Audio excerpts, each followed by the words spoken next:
जास्त काही वेळ घेणार नाही. मंत्रालय आणि विधिमंडळ वार्ता संघातर्फे प्रथमतः राज्याचे नवनिर्वाचित मुख्यमंत्री देवेंद्रजी फडणवीस साहेब आपल्यासाठी भाऊ आहेत ते.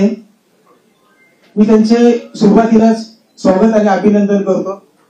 साहेब, लोकसभेची आचारसंहिता लागण्यापूर्वी आपल्या महायुती सरकारने राज्यातील ज्येष्ठ पत्रकारांसाठी जी निवृत्ती वेतन आहे, बाळासाहेब आंबेडकर सन्मान योजना, तर 20,000चा एक GR काढलेला. परंतु नंतर आम्ही दादांशी पण नंतर कोऑर्डिनेशन केलं, परंतु काही अंमलबजावणी झाली नव्हती. मी जास्त काय मागणार नाही. जो GR निघालाय जो 20,000चा, याची फक्त अंमलबजावणी करावी. आपण राज्यातल्या लाडक्या बहिणींना जसा सन्मान दिला तसा राज्यातील लाडक्या पत्रकारांचा सुद्धा सन्मान करावा. यावेळी फक्त एवढंच मागणी करतो. याच्या पुढे आपल्या गाठी भेटी होतील त्यास मी अधिक मागण्या करेन. आणि पुन्हा एकदा मी माननीय मुख्यमंत्री साहेबांचे, दादा वगैरे आले आहेत, सर्वांचे मी स्वागत करतो, अभिनंदन करतो. धन्यवाद. आपल्यासमोर आपल्या अध्यक्षांनी ज्या अपेक्षा व्यक्त केल्या त्या माननीय मुख्यमंत्री साहेब परिपूर्ण करतील असं मी समजतो. फक्त त्यांनी आणखी एक विनंती करतो की गेल्या काही काळापासून 6व्या मजल्यावर होणारी कॅबिनेटच्या नंतरची बैठक पत्रकारांशी संवाद साधणारी ती खूप काळ बंद झालेली आहे. मी माननीय मुख्यमंत्र्यांनी या निमित्तानं विनंती करतो की आपण आश्वासन दिलेलं आहात की खूप चांगलं काम यापुढे होणार आहे. हे काम तात्काळ लोकांपर्यंत पोहोचावं यासाठी ती कॅबिनेट सिस्टम जी आहे आपली ती आपण पुन्हा 6व्या मजल्यावर सुरू करावी अशी मी आपल्याला विनंती करतो. मी आपले अध्यक्ष माननीय प्रमोदजी डोईफळे यांना विनंती करतो की आपण तमाम पत्रकारांच्या वतीने, मंत्रालय वार्ता संघाच्या वतीने माननीय मुख्यमंत्र्यांचा आपण सन्मान करावा.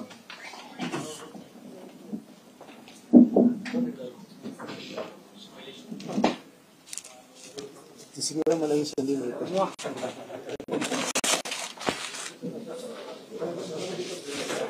अजून एक जण मिळाला उच्च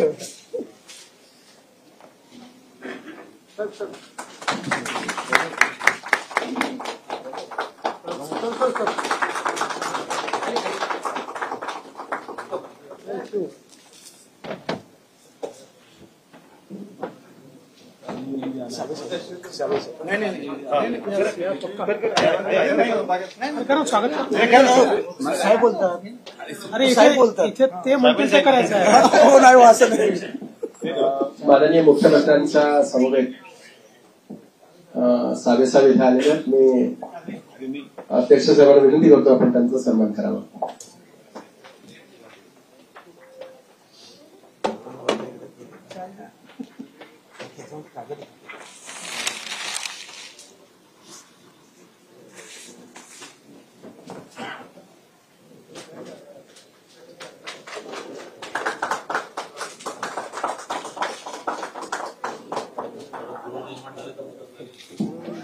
यानंतर आपल्याशी संवाद साधतील माननीय मुख्यमंत्री देवेंद्रजी फडणवीस. पण तत्पूर्वी ते संवाद साधत असताना त्यांच्यामध्ये व्यत्यय होईल असं कोणीही करू नये अशी विनंती आहे. त्यांनी सांगितलं खूप वेळ इथे आहे, त्यामुळे आपल्याला प्रश्न जेव्हा विचारायचे असतील तेव्हा आपण हात वर करायचा, तेव्हाच आपण प्रश्न विचारता येतील. मी माननीय मुख्यमंत्र्यांना विनंती करतो की आपण संवाद साधावा.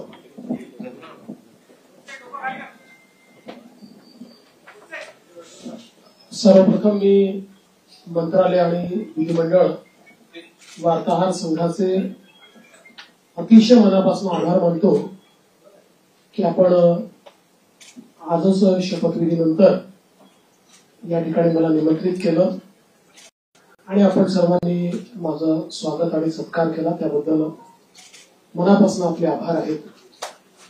आणि मगाशी प्रवीणजी आणि प्रमोदजी असं म्हणाले की जेव्हा जेव्हा त्यांची बॉडी असते तेव्हा तेव्हा मी मुख्यमंत्री होतो.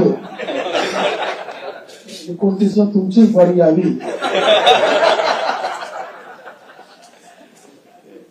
अशी शुभकामना मी तुम्हाला देतो. खरं म्हणजे आपला आपला हा संघ राज्याच्या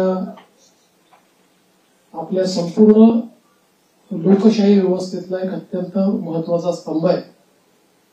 कारण विधिमंडळ आणि मंत्रालयातलं राज्याचा कारभार चालतो आणि तो योग्य प्रकारे चाललाय की नाही हे राज्यामध्ये सांगण्याचं काम तुम्ही करता. आणि जिथे काही चुका असतील त्या नजरेस आणून देतात, त्याच्यामुळे त्या चुका देखील सुधारता येतात. एखादी गोष्ट जी अतिशय जनोपयोगाची असेल ती जनतेपर्यंत पोहोचवण्याचा प्रयत्न देखील आपण करता. अर्थात कधी कधी एखादी गोष्ट आम्हालाही माहिती नसते आणि ती जनतेपर्यंत चालली जाते. मग लक्षात येतं की असं काहीतरी घडलेलं आहे आणि मग त्याचं फायर फायटिंग आम्हाला करावं लागतं.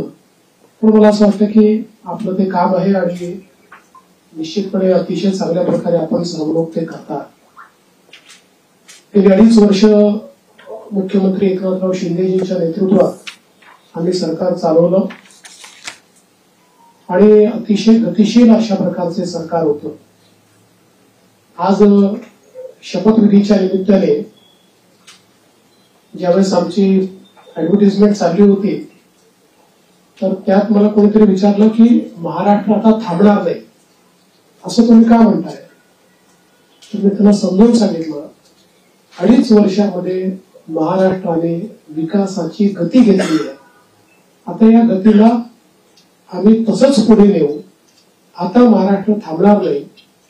त्या गतीनं प्रगतीकडे महाराष्ट्र जाईल आणि पायाभूत क्षेत्र असो, सामाजिक क्षेत्र असो, उद्योगाचं क्षेत्र असो, प्रत्येक क्षेत्रामध्ये महाराष्ट्र अग्रणी राहील असा विश्वास या निमित्ताने मी व्यक्त करतोय. खरं म्हणजे जरी आमचे रोल बदलले असले, मी 14ला मुख्यमंत्री होतो, शिंदे साहेब आमच्या सोबत होते, 19ला 72 तासांकरता का होईना पण मी आणि अजितदादा मुख्यमंत्री आणि उपमुख्यमंत्री होतो. मग मागच्या काळामध्ये शिंदे साहेब मुख्यमंत्री होते, मी उपमुख्यमंत्री होतो आणि अजितदादाही उपमुख्यमंत्री होते. आता पुन्हा मी मुख्यमंत्री आहे आणि शिंदे साहेब उपमुख्यमंत्री आहेत, अजितदादाही उपमुख्यमंत्री आहेत.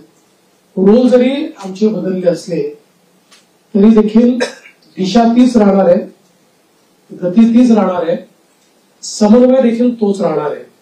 त्यामुळे मला असं वाटतं की कुठेही याच्यामध्ये वेगळेपण हे आपल्याला पाहायला मिळणार नाही. मात्र आताच आमची जी पहिली मंत्रिमंडळाची बैठक झाली त्या बैठकीमध्ये आम्ही तिघांनीही सगळे जे आमचे अधिकारी आहेत त्या अधिकाऱ्यांना सांगितलं की मागच्या काळामध्ये पहिल्यांदा शिंदेजी आणि आम्ही आलो तर 50 ओव्हरची मॅच होती. मग अजितदादा जॉईन झाले तर काळ कमी असल्यामुळे 20-20 ची मॅच होती. आता टेस्ट मॅच आहे, त्याच्यामुळे नीट योग्यपणे धोरणात्मक निर्णय घेत पुढची पायाभरणी योग्य प्रकारे करत आपल्याला राज्याला पुढे न्यायचं आहे. आणि मला विश्वास आहे की वेगवेगळ्या योजना आम्ही सुरू केलेल्या आहेत, वेगवेगळ्या पायाभूत गोष्टी आम्ही सुरू केल्या आहेत. मग इरिगेशन मधले नदीजोड प्रकल्प असतील किंवा ऊर्जा क्षेत्रामध्ये 16,000 मेगावॅटचे सौर ऊर्जेचे प्रकल्प असतील की ज्यातनं शेतकऱ्यांना दिवसा वीज मिळणार आहे, किंवा सामाजिक क्षेत्रातले लाडकी बहीण सारखे प्रकल्प असतील, मुलींच्या जी पूर्वी आम्ही 50% फी द्यायचो त्याच्याऐवजी 100% फी देण्याचा आमचा निर्णय असेल. असे हे जे वेगवेगळे निर्णय आहेत हे निर्णय पुढे सुरूच ठेवायचे आहेत. आणि आमचा प्रयत्न हा असणार आहे की आम्ही आमच्या वचननाम्यामध्ये, जाहीरनाम्यामध्ये जी जी आश्वासनं दिलेली आहेत ती आश्वासनं पूर्ण करण्याच्या दृष्टीनं पावलं आम्हाला उचलायची आहेत. आणि त्या दृष्टीनं पुढच्या काळामध्ये आम्ही निश्चितपणे योग्य वेळी योग्य निर्णय करून दिलेली सगळी आश्वासनं पूर्ण करण्याचा प्रयत्न करणार आहोत. मी या निमित्ताने महाराष्ट्रातल्या जनतेला आश्वासित करू इच्छितो की एक लोकाभिमुख सरकार, सर्व समाजाला सोबत घेऊन चालणारं सरकार हे महाराष्ट्राला पुढच्याही काळात पाहायला मिळेल. आणि अडचणी अनेक येतात, पण त्या अडचणींवर योग्य मार्ग काढत आम्ही मार्गक्रमण करू हा विश्वास मला आहे. मी आपल्या सगळ्यांची देखील या प्रयत्नांमध्ये साथ मागतोय. आपलं देखील एक प्रकारे सहकार्य या सगळ्या प्रयत्नामध्ये असावं अशा प्रकारची आपल्या सर्वांना विनंती करतो आणि आपल्या माध्यमातून महाराष्ट्राच्या 14 कोटी जनतेला मी आश्वासित करू इच्छितो की हे सरकार पारदर्शीपणे आणि गतिशीलतेनं त्यांच्या कल्याणाकरता काम करेल हा विश्वास मी देतो. एक मिनिट आलोक देशमुख. सर नमस्कार, मी आलोक देशपांडे.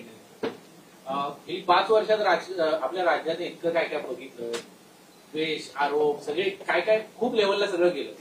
ही पुढची 5 वर्ष त्याच्यापेक्षा थोडी वेगळी असतील का? राजकारण थोडं वेगळं असेल का? याच्याबद्दल तुम्ही काय सांगा? पूर्णपणे वेगळं असेल. मी सांगितलं की बदल्याचं राजकारण करायचं नाहीये, तर बदल दाखवेल अशा प्रकारचं राजकारण करायचंय. त्यामुळे हे खरं आहे की विरोधकांची संख्या कमी आहे, पण विरोधकांच्या संख्येवर त्यांचा आवाज आम्ही मोजणार नाही किंवा संख्येनुसार त्यांचं मूल्यमापन आम्ही करणार नाही. त्यांनी योग्य विषय मांडले तर त्या विषयाला तेवढ्याच प्रकारचा सन्मान आम्ही देऊ. आणि मला असं वाटतं की पूर्णपणे स्थिर सरकारचे 5 वर्ष हे आपल्याला पाहायला मिळतील.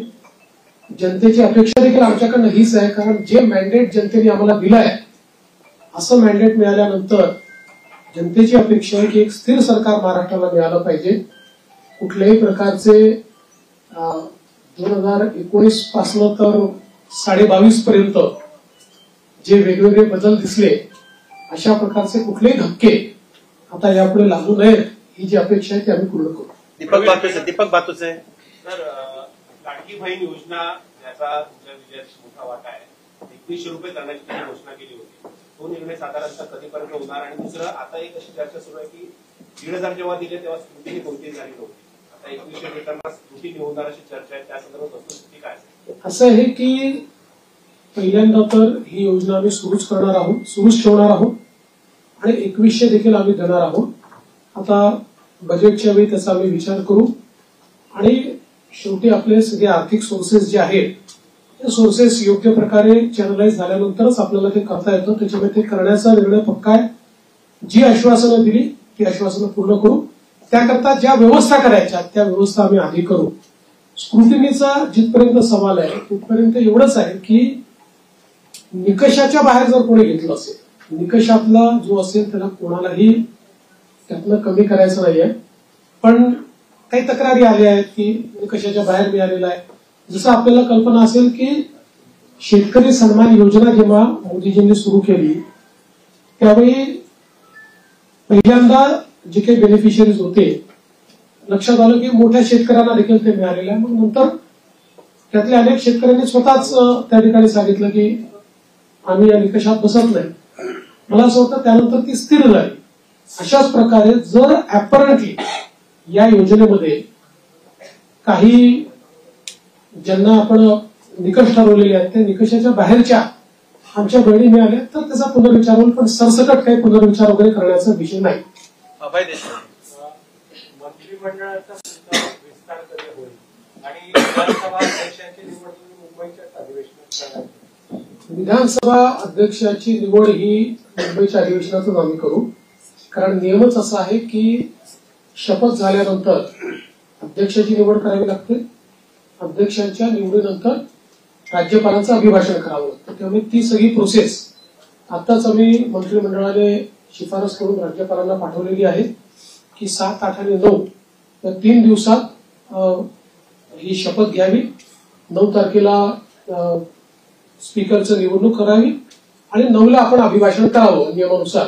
अशा प्रकारची शिफारस आता मंत्रिमंडळाने माननीय राज्यपालांना पाठवली. विस्ताराच्या संदर्भात मला असं वाटतं की जवळपास आमची प्रक्रिया झालेली आहे. माझा स्वतःचा अंदाज असा आहे की नागपूर अधिवेशनापूर्वी आम्ही विस्तार करू. सोनू श्रीवास्तव. मेरा सवाल है कि सब कुछ अच्छा चल रहा था तो इतना डिले क्यों हो गया? और पूर्व बच्चे में कहा जिससे कि कि आज भी मनोबल करना पड़ा? देखिए, ऐसा कोई डिले है ऐसा मैं नहीं मानता। इससे पहले भी 2004 में करीब 12-13 दिन का डिले हुआ था, 2009 में भी करीब 9 दिन का डिले था। तो कई बार हम लोगों को ये समझ लेना पड़ेगा कि कोएलिशन की गवर्नमेंट होती है तो उसमें बहुत निर्णय करने पड़ते हैं। एक पार्टी की सरकार होती है तो निर्णय एक ही पार्टी को करना है। कोएलिशन की गवर्नमेंट में बहुत बड़े पैमाने पर कंसल्टेशन करना पड़ता है। वो कंसल्टेशन हमने किया है, करीब करीब हमारे नंबर्स भी हमने फ्रीज किया है। वो कितने अभी हम नहीं बताएंगे, वो पार्टियां बताएंगी, इसलिए मुझे पूछूंगा। और पोर्टफोलियो को भी अभी हम लोगों ने करीब करीब फाइनलाइज किया है, कुछ थोड़ा बचा है उसमें, वो भी कर लेंगे। तो मुझे लगता है कि अब हमारे सामने जो प्रश्न थे वो प्रश्न धीरे धीरे समाप्त हुए। प्रवीण राऊत. सीएम साहेब, मागील महायुतीच्या सरकारमध्ये तिन्ही पक्ष होते, त्या तिन्ही पक्षाकडे जे विभाग होते तेच विभाग राहणार की त्याच्यामध्ये काही बदल होणार? थोडे बहुत बदल होऊ शकतात, फार बदल होतील असं नाही आहे, थोडे बहुत बदल होतील. धर्मेंद्र जोरे. नमस्कार सर. पूर्वीच्या 2014 आणि 19 वेळी आपलं जे शेड्यूल आहे ते आपल्या फ्लॅगशिप प्रोग्रामसाठी रचलं जातं. यावेळी तुमच्या डोक्यात काही अशी कल्पना आहे की मागच्या वेळी तुम्ही एक कायद्याची हमी दिली होती. आज मला आत्मविश्वास आहे की तुमच्या डोक्यात काही काही असेल त्याची जर आज तुम्हाला घोषणा करायची असेल तर आम्हाला सांगा, तर उद्यापासून आम्हाला काहीतरी काही गोष्टी आहेत डोक्यात, पण अजून माझ्या दोन्ही मित्रांची कन्सल्टेशन बाकी आहे. पण आता माझा फोकस जो आहे ना तो या ज्या काही महत्वाच्या योजना आहेत, जसं नदी जोड प्रकल्प, याचं काम सुरू झालं पाहिजे, याच्यावर माझा भर असणार आहे. सौर ऊर्जेचे प्रकल्प आपण घेतले आहेत, ज्याच्यामध्ये आता रोजची डिलिव्हरी सुरू झाली. आता 60 मेगावॅट तयार झाले, 100 मेगावॅट अजून तयार होत आहेत. कुठल्याही परिस्थितीमध्ये 2026 पर्यंत 16,000 मेगावॅटचे प्रकल्प पूर्ण करायचे आहेत. त्यामुळे ही जी कामं ऑलरेडी हातात घेतली की जी शाश्वत विकासाची कामं आहेत, ज्यातनं शेतकऱ्याचं कल्याण होणार आहे, राज्याचं कल्याण होणार आहे हे. आणि यातला प्रत्येक प्रकल्प असा आहे की ज्याचा नीट फॉलोअप करावा लागतो. तर नुसते आपण टेंडर घेऊन टाकल्याने होत नाही, अडथळे येतात, ते अडथळे दूर करावे लागतात. त्यामुळे मागच्या काळातली जी आमची एक वॉर रूमची पद्धत होती, माननीय शिंदे साहेबांनी देखील ती सुरू ठेवली होती, पण ती अधिक इफेक्टिव्ह कशी करता येईल असा माझा प्रयत्न असणार आहे की ज्यातनं किमान जे फ्लॅगशिप कार्यक्रम आहेत त्यांच्याकरता आपल्याला ही वॉर रूमची अधिक त्याचा उपयोग कसा करता येईल.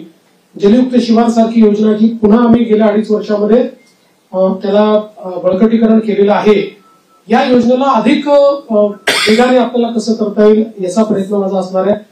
त्यामुळे एकूणच ज्याला आपण मूलभूत अशा प्रकारचे जे निर्णय असतात त्या निर्णयावर अधिक भर द्यायचा माझा प्रयत्न असतो. दिनेश मौर्या. सर, यहाँ 5 साल आपके संघर्ष में परिश्रम भी रहे और आज जब आप सिग्नेचर कर रहे थे तो किन भावों से गुजर रहे थे उस बारे में बताइए. एक दूसरा, फिजिकल डिसिप्लिन बहुत जरूरी हो इस कार्यकाल में, तो उस चुनौती से निपटने के लिए क्या चाहिए आप? देखिए, मैंने आज जो पहली सिग्नेचर की है वो हमारा जो मुख्यमंत्री आरोग्य सेवा का कक्ष है, उस कक्ष में एक कैंसर रुग्ण को बोन मैरो ट्रांसप्लांट के लिए 5 लाख रुपए मुख्यमंत्री सहायता निधि से देने का निर्णय मैंने किया है. पहली साइन वो मैंने की हुई है.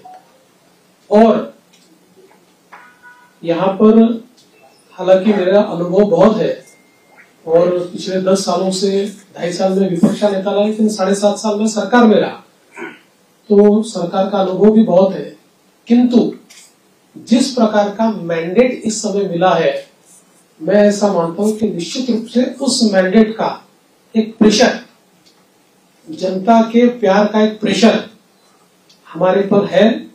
और मैं उसको महसूस करता हूं कि जब अपेक्षाएं बड़ी होती है तो चुनौती भी बड़ी होती है, क्योंकि लोग आपसे अपेक्षा कर रहे हैं. तो निश्चित रूप से उसका प्रेशर मुझ पर है.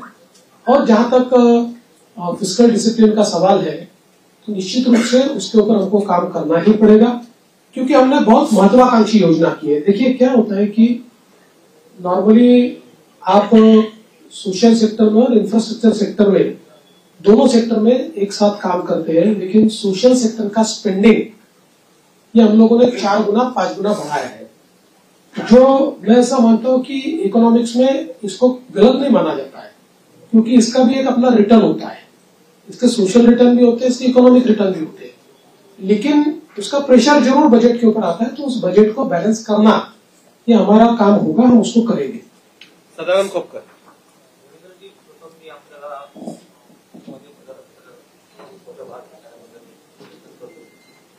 पूर्वीचं जे जो महाराष्ट्र आपण पाहिला होता, 2014 नंतरचा 2024 10 वर्षाचा काळ म्हणजे तसा फार मोठा काळ गेलेला आहे. या 2024 नंतरच्या महाराष्ट्राकडे आपण कसं पाहता? मला असं वाटतं की महाराष्ट्र वेगाने प्रगतीच करतो आहे, मात्र राजकीय संस्कृती जी महाराष्ट्रातली आहे त्याच्यावर पुनर्विचार करण्याची गरज ही सर्व पक्षांना आहे. महाराष्ट्रातलं जे राजकीय वातावरण होतं ते आपल्याला योग्य कसं करता येईल याचा प्रयत्न आपण केला पाहिजे. मी शपथविधीच्या निमित्ताने माननीय पवार साहेब असतील, माननीय उद्धवजी ठाकरे असतील, माननीय सुशील कुमार शिंदेजी असतील, माननीय पृथ्वीराज चव्हाण साहेब असतील किंवा सन्माननीय राज ठाकरे साहेब असतील, अशा सगळ्या प्रमुख लोकांना त्या ठिकाणी स्वतः फोन करून त्यांना निमंत्रण दिलं. त्यातल्या प्रत्येकाने माझं अभिनंदन केलं, मला शुभेच्छा दिल्या. काही व्यक्तिगत कारणाने ती लोक येऊ शकले नाहीत, पण त्यांनी शुभेच्छा दिल्या. मला असं वाटतं की जो राजकीय संवाद महाराष्ट्रामध्ये आणि इतर राज्यांमध्ये आणि विशेषतः दक्षिणेच्या राज्यांमध्ये जे काही अंतर आहे ते हेच अंतर आहे की महाराष्ट्रात राजकीय संवाद हा कधी संपला नाही. आपण अनेक राज्यांमध्ये असं बघतो की 2 पक्षांमध्ये किंवा 2 नेत्यांमध्ये इतका विसंवाद असतो की हिंदीमध्ये ज्याला खून के प्यासे म्हणतो अशा प्रकारची परिस्थिती आपल्याला पाहायला मिळते. की महाराष्ट्रात राहती आजही नाही आणि ते पुढे राहू नये हा माझा प्रयत्न असेल. याला जोडून एक तर तुम्ही राहताय तर मी असं म्हणणाऱ्यांना काय उत्तर द्याल? मी त्याच वेळेस सांगितलं होतं की राजकारणात सगळेच राहतात, तेही राहतील, मी राहील, आम्ही सगळेच राहणार. संजय बापट. संजय बापट. One minute. संजय बापट. संजू संजू संजय बापट. संजू एक मिनिट. संजय बापट. पायाभूत सुविधा विषय असतो. मी कोलकातामध्ये समृद्धी महामार्ग पूर्ण केला, त्याच्यानंतर या टप्प्यामध्ये सुरुवात केली शक्तीपीठ महामार्ग. काय पण निवडणुकीच्या वेळी त्याचं भूसंपादन शक्तीपीठ महामार्गाच्या संदर्भात सांगली जिल्ह्यापर्यंत त्याला पूर्ण समर्थन आहे आणि सगळे शेतकरी आमच्याकडे येऊन सांगतात की तुम्ही भूसंपादन करा. सांगली जिल्ह्यातल्या काही भागात त्याला समर्थन आहे, पण कोल्हापूर जिल्हा जिथे सुरू होतो तिथे मात्र त्याला खूप मोठ्या प्रमाणात विरोध आहे. आणि आम्ही ज्यावेळी समृद्धी महामार्ग केला त्यावेळी आम्ही विरोध पत्करून नाही केला, लोकांना समजून केला. त्यामुळे आमचा यात प्रयत्न असा असेल की ज्या भागापर्यंत विरोध नाही तिथपर्यंतची अलाइनमेंट आता फायनल करायची आणि पुढची अलाइनमेंट जी आहे ती आपल्याला सगळ्यांची चर्चा करून काही पर्यायी अलाइनमेंट काढता येते का याचा विचार आपण करू. कारण शेतकऱ्यांना नाराज करून शेतकऱ्यांच्या जमिनी जबरदस्तीने घेऊन विकास करण्याची मानसिकता आपली नाही आहे.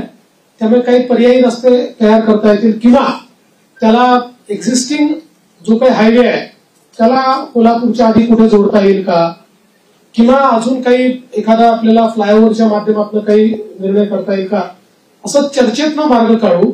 पण मला असं वाटतं की सांगली जिल्ह्यापर्यंत तर शक्तीपीठ महामार्गाला मोठ्या प्रमाणात समर्थन आहे.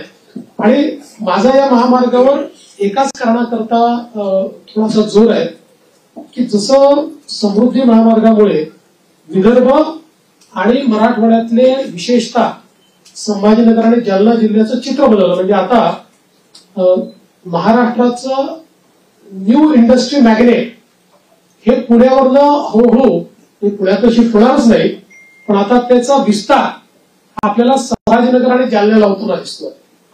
तर अशाच प्रकारे शक्तीपीठ महामार्गामुळे संपूर्ण मराठवाड्याचं चित्र बदललं, चित्र एकदम. आणि म्हणून त्या महामार्गाचा माझा थोडा आग्रह आहे. पण सगळ्यांशी चर्चा करूनच त्याच्यातला पुढचा निर्णय होईल, तोपर्यंत होणार नाही.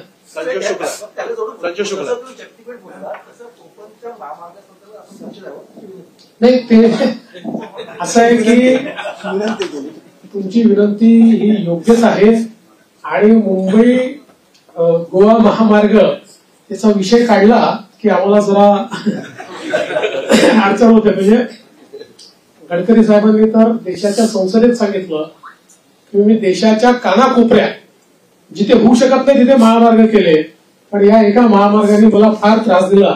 मला असं वाटतं आता ते अंतिम टप्प्यात आहे.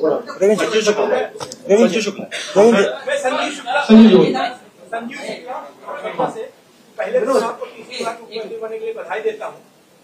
मैं ये जानना चाहता हूँ कि पिछली बार मतलब आपने जो मंत्री के तौर पर काम अच्छा किया है, लोगों की भावना है आपके मंत्रालय के पास रखी, तो वो रखेंगे क्या? दूसरी बात मैं ये भी कहना चाहता हूँ कि लाडली बहनों की वजह से आपको सफलता मिलने में काफी आसानी हुई. राजनीति में इतने व्यभिचारी घुस गए हैं, कई मंत्रियों के ऊपर ऐसे बलात्कार के इस तरह के आरोप लगे हैं, तो क्या आप उनका अप्रेजल देखें उसके बाद मंत्री बनाएंगे या किसी को बना देंगे?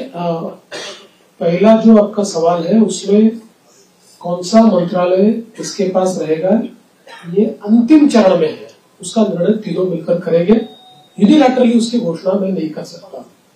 और जहां तक पुराने मंत्रियों का सवाल है तो उसमें निश्चित रूप से सभी के काम का एक मूल्यमापन तो हो रहा है, मूल्यांकन हो रहा है.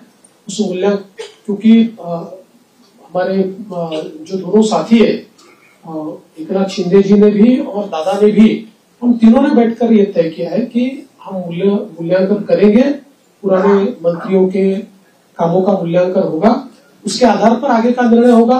और कई बार क्या होता है, देखिए जब मंत्रिमंडल बनता है तो रीजनल बैलेंसेस होते हैं, अलग अलग प्रकार के समाजों का प्रतिनिधित्व होता है. तो इसलिए मुझे ऐसा लगता है कि कुछ निर्णय ये देखकर भी हम लोग करेंगे कि भाई पिछले बार उन्होंने कैसा काम किया है. कई बार ये होता है कि किसी ने अच्छा काम भी किया होता है लेकिन रीजनल बैलेंस में क्योंकि 3 लोगों को मंत्री पद बांटने हैं तो आगे पीछे होता है.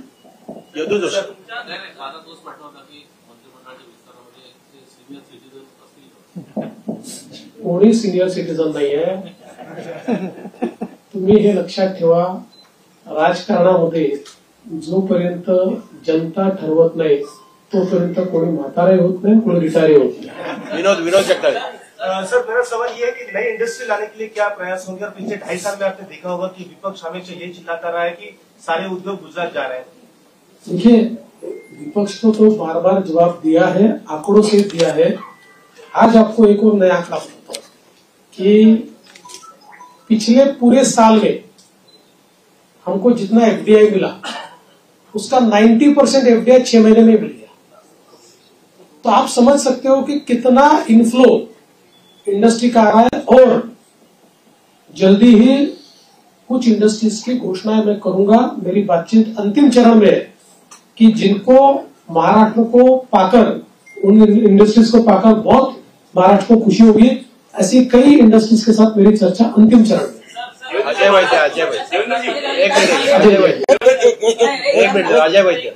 आपण अनेक कल्याणकारी योजना सुरू केलेल्या आहेत.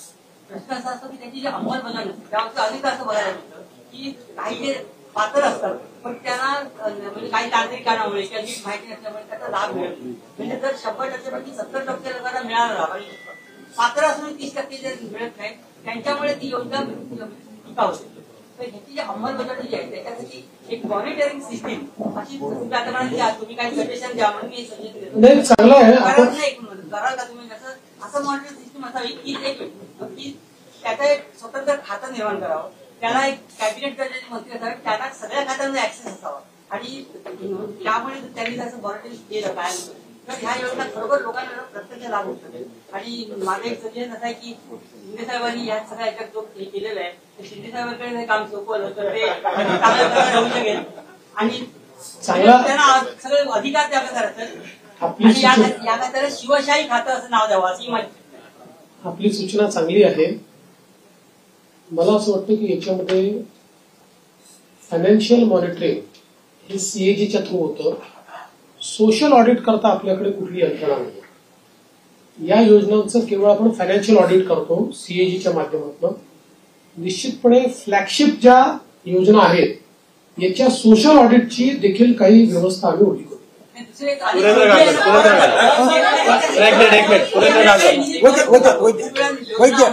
आता आपला निधी परत जात नाहीये, निधी आपण पूर्ण खर्च करतो.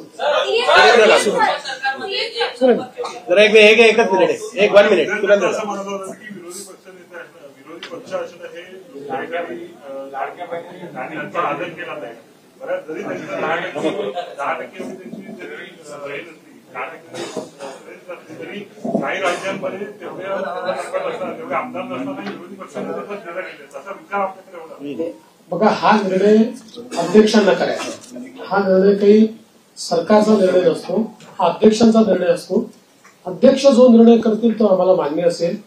आपण हे बघितलं असेल की लोकसभेमध्ये जेव्हा विरोधी पक्षनेते पद नव्हतं 10 वर्ष, तरी देखील जो सर्वात मोठ्या पक्षाचा नेता होता त्याला विरोधी पक्षनेत्याप्रमाणे सगळे अधिकार लोकसभेने दिले होते, किंवा सगळ्या प्रकारे त्या जागांवर जिथे स्टॅट्युटरीली विरोधी पक्षनेता असतो तिथे त्यांना इन्व्हॉल्व्ह करून घेतलं.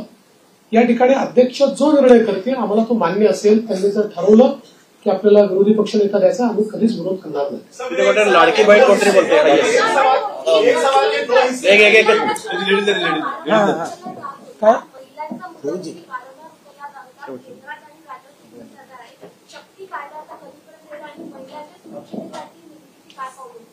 बघा, शक्ती कायद्याच्या संदर्भात प्रॉब्लेम असा झाला की शक्ती कायदा आपला गेल्यानंतर दरम्यानच्या काळामध्ये वेगवेगळ्या डिपार्टमेंटला तो गेला, कारण आपला कायदा हा केंद्राच्या अनेक कायद्यांवर अधिक्षेप करणारा होता आणि त्याचसोबत काही तरतुदी आपल्या ज्या होत्या त्या संदर्भात काही विसंगत निर्णय, म्हणजे त्यापेक्षा वेगळे निर्णय, विसंगत म्हणजे वेगळे निर्णय हे सुप्रीम कोर्टाने दिले होते. म्हणून तो कायदा त्या ठिकाणी चर्चेमध्ये होता. दरम्यानच्या काळामध्ये केंद्र सरकारने 3 नवीन कायदे तयार केले आणि या 3 नवीन कायद्यांमधल्या त्यांनी ज्या तरतुदी केल्या, जवळपास आपण ज्या तरतुदी केलेल्या आहेत तशा तरतुदी त्या कायद्यांमध्ये आहेत. आणि आता पुन्हा त्या कायद्याशी आपल्या काही तरतुदी विसंगत होत आहेत. त्यामुळे आता केंद्र सरकारशी त्या संदर्भात चर्चा करावी लागेल. जसं आपण बघितलं असेल तर आता या नवीन कायद्यांमध्ये एक इंडिपेंडंट चॅप्टर हा रेपवर तयार झालेला आहे. फाशीपर्यंतची शिक्षा जी आधीच्या कायद्यांमध्ये नव्हती ती आता या नवीन ज्या आपण जी न्यायसंहिता केलेली आहे त्याच्यामध्ये ठेवलेली आहे. त्यामुळे आता या संदर्भात एकदा केंद्र सरकारशी चर्चा करून आवश्यक असेल तर कदाचित आपल्या कायद्यांमध्ये बदल करावा लागेल. प्रसाद पाटील 1 मिनिट. प्रसाद पाटील एक 1 मिनिट. प्रसाद पाटील एक सवाल प्रश्नाचं उत्तर देऊन फक्त एवढं विचारलं, गृह खातं कोणाला कुठल्या पक्षाकडे राहील आणि अर्थ खातं कुठल्या पक्षाकडे राहील? आता आम्ही तिघं मिळून ठरवू. आम्ही आता तिघं मिळून सरकार, त्यामुळे सरकारकडे राहील आणि सरकार चालेल. एबीपी माझा. एकनाथ शिंदेची शेवटच्या टप्प्यापर्यंत नाराजी आपल्याला पाहायला मिळत होती. नेमकं कारण काय स्पष्ट झाले का आणि गृह खातं खरंच त्यांच्याकडे जाणार आहे का? मी तुम्हाला 100% सांगतो, त्यांची बिलकुल नाराजी नव्हती. मी स्वतः त्यांना भेटलो होतो. त्यांची कुठलीही नाराजी त्याच्यामध्ये नव्हती. नाराजीच्या बातम्या जास्त चालल्या, पण कुठली नाराजी नव्हती. उलट मी विनंती केल्यानंतर त्यांनी तात्काळ ते स्वीकार केलं. मी त्यांना विनंती केली की मी म्हटलं मागच्या काळात जेव्हा मला उपमुख्यमंत्री मला सांगितलं तेव्हा मला असं वाटत होतं की मी मुख्यमंत्री आहे तर मी उपमुख्यमंत्री होऊ नये. पण मला नंतर लक्षात आलं की जेव्हा अशा प्रकारचं अलायन्सचं सरकार असतं त्यावेळी प्रमुख व्यक्ती जर सरकारमध्ये नसला तर पक्ष आणि सरकार या दोघांचा समन्वय राहत नाही आणि त्यामुळे त्यांनी ते मान्य केलं. मला असं वाटतं की त्याच्या बातम्या जास्त चालल्या, म्हणजे आमच्यात तर कुठल्याही समन्वयाचा अभाव नव्हता. उदाहरणादाखल सांगतो की गिरीश महाजन समजवायला गेले नव्हते. गिरीश महाजन सहज भेटायला गेले होते. मला गिरीश महाजन त्याला बाहेर आल्यावर समजलं. ते मला म्हणे बातमी चालली की मी समजवायला गेलो. मला कशाला गेले तुम्ही? पांडुरंग मस्के. आसाम सरकार ने कंप्लीट डीप बैन किया पूरे राज्य में आपकी सरकार आज आई है, मैं जानना चाहता हूँ क्या आपकी एक स्मरण वसीम पेश करेगा या क्या आपका? देखिए, गोवंश हत्या बंदी का कानून हमने पिछले समय मंजूर किया है। हमारे यहाँ पर गोवंश केवल गाय नहीं, गोवंश की हत्या नहीं की जा सकती है। उस कानून को कड़ाई से हम लोग लागू कर रहे हैं। शेवटचं बसके पांडुरंग बसके एक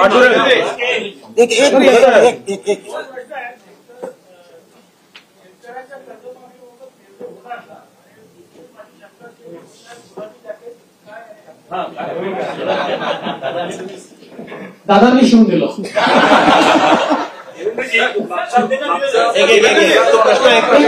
कर्जमाफीच्या संदर्भात जी आम्ही घोषणा केली त्याच्या अंमलबजावणी करू. कॉर्पोरेशन मुंबई के आसपास के कॉर्पोरेशन है, उसके सारे चुनाव 2-3 साल से पेंडिंग है. अब देखिए, सुप्रीम कोर्ट में वो अटके हैं, लेकिन हमारा प्रयास रहेगा. हमने पिछले भी समय सरकार की ओर से अर्जी लगाई थी कि इतने समय इसको पेंडिंग रखना ठीक नहीं है.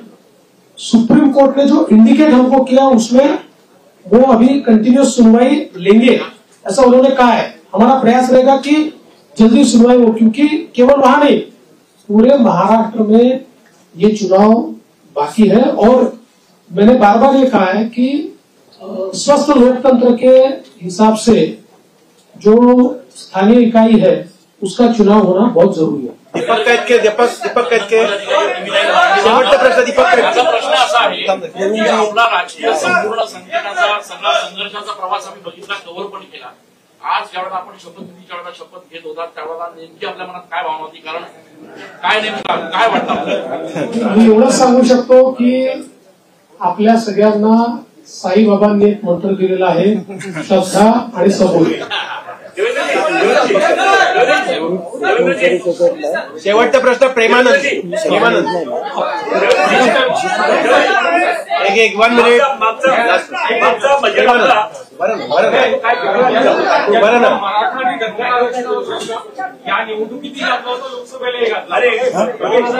तुम्ही सांगितलं पहिल्या कॅबिनेटमध्ये धनगरांना प्रश्न मार्गी लावणार. आता काय ठोस निर्णय होणार आहे? असं आहे की त्याच्यानंतर मी राज्याच्या विधानसभेमध्ये त्याची वस्तुस्थिती मांडली होती की कशा प्रकारे ऑलरेडी त्याच्या आधीच्या सरकारने हे देता येत नाही अशा प्रकारचा अहवाल हा केंद्र सरकारला पाठवला होता. त्याच्यानंतर त्याच्यामध्ये बरीच कारवाई झाली. मध्यंतरीच्या काळामध्ये त्याची केस कोर्टामध्ये झाली. कोर्टामध्ये त्याला सपोर्टिंग एफिडेव्हिट्स आम्ही केले, परंतु एका कुठल्या तरी सर्टिफिकेटमुळे कोर्टाने त्याच्यात दुसरा निर्णय घेतला. नंतर ते सर्टिफिकेट बोगस असल्यामुळे ते सर्टिफिकेट आम्ही रद्द केलं. आता पुन्हा कोर्टाच्या विचाराधीन तो विषय आहे आणि कोर्टामध्ये योग्य ती बाजू आम्ही मांडलेली आहे. आणि मराठा आरक्षणाच्या संदर्भात निश्चितपणे मराठा समाजाला न्याय देण्याचा प्रयत्न मागच्या काळात आम्हीच केला आणि पुढे आम्हीच मराठा समाजाला न्याय निश्चितपणे देऊ.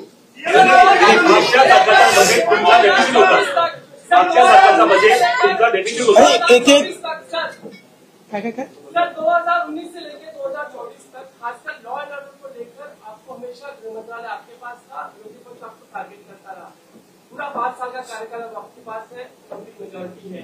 क्या महाराष्ट्र शांत रहेगा? महाराष्ट्र. और दूसरा सवाल, खासकर प्रचार के दौरान की जात न्याय लड़ता है, कास्ट सेंसस की बात होती है, वरिष्ठ ने बार बार की, तो क्या कास्ट सेंसस को लेकर भी सरकार के एजेंडे पर होगा? और इसी से जुड़ा हुआ एक सवाल है, आगे पत्रकारों के लिए आपने कानून बनाया था, लेकिन उसका अभी तक नोटिफिकेशन नहीं निकला है, उसको लेकर आप क्या सोच रहे हैं? पहला आपने क्या कहा था? देखो इंग्लिश में मैं भूल गया. ऐसा है कि कोई भी गृह मंत्री बने तब भी उसको ये सारी चीजें सुननी पड़ती है, टीका होती है. गृह मंत्रालय ही ऐसा है कि जिसमें आपको धन्यवाद कम मिलते हैं, गाली ज्यादा मिलती है, लेकिन बावजूद उसके कन्विक्शन के साथ आपको ये मंत्रालय संभालना पड़ता है. मैंने कन्विक्शन के साथ उसको संभाला और मैं इतना ही आपको कहता हूं कि इस कार्यकाल में भी हमारी सरकार गृह मंत्रालय के माध्यम से महाराष्ट्र में कानून व्यवस्था अच्छी रहे, महाराष्ट्र के लोगों को सुरक्षित लगे, इस प्रकार के सारे उपाय करेंगे।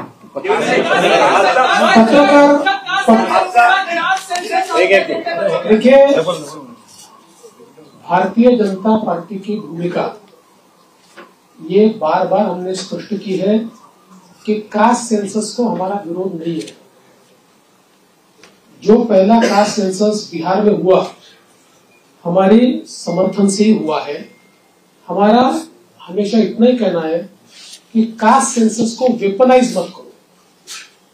कास्ट सेंसस का वेपन के रूप में अगर उपयोग किया तो जो माइक्रो समाज है, संख्या में कम समाज है, विशेष रूप से माइक्रो ओबीसीज है, इनके ऊपर उसका अन्याय हो सकता है। इसलिए कास्ट सेंसस अगर करना है तो उसका पहले क्या हमको उसमें से पाना है ये हमने तय करना चाहिए, उस प्रकार से उसको करना चाहिए। उसको राजनीतिक वेपन बनाने की कोशिश अगर होगी तो समाज में विघटन होगा।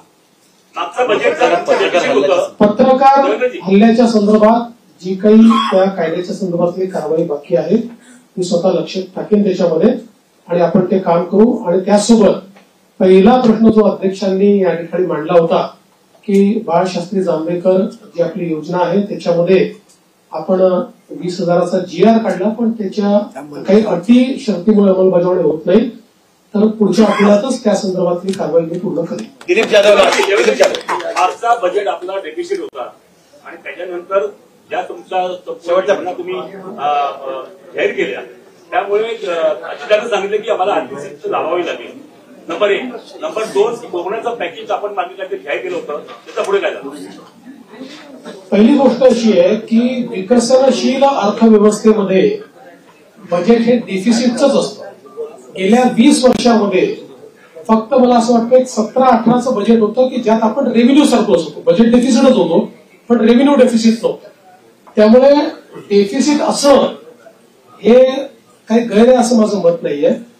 फक्त पैसा कशावर खर्च होतो त्यातनं आपल्याला आउटपुट काय मिळतो या गोष्टी महत्वाच्या असतात।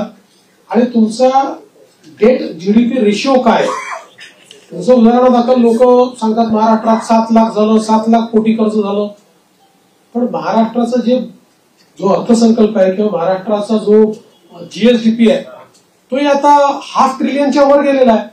त्याच्यामुळे त्याच्याशी जेव्हा तुम्ही कम्पेअर करता त्यावेळी इतर राज्यांच्या तुलनेमध्ये महाराष्ट्र हा आपल्याला चांगलाच दिसतो। अर्थात आता ज्या कल्याणकारी योजना आम्ही घेतलेल्या आहेत त्याचा 2-3% भार हा पुन्हा ऋणभार म्हणून त्या ठिकाणी आम्हाला पडणार आहे, पण त्याचवेळी त्यातनं जे सोशल बेनिफिट मिळेल आणि कॅस्केडिंग त्यातनं जे इकॉनॉमिक बेनिफिट मिळेल त्यातनं पुढच्या 3-4 वर्षामध्ये आम्ही त्याची भरपाई करू शकू। म्हणून मला असं वाटतं की फार याची चिंता करू नये की डेफिसिट आहे, याची चिंता केली पाहिजे की डेफिसिट कशामुळे होत आहे। जो पैसा चाललाय तो सामाजिक क्षेत्रात किंवा इन्फ्रास्ट्रक्चरच्या क्षेत्रात योग्य वापरला जातोय की नाही तो प्रयत्न आम्ही करू।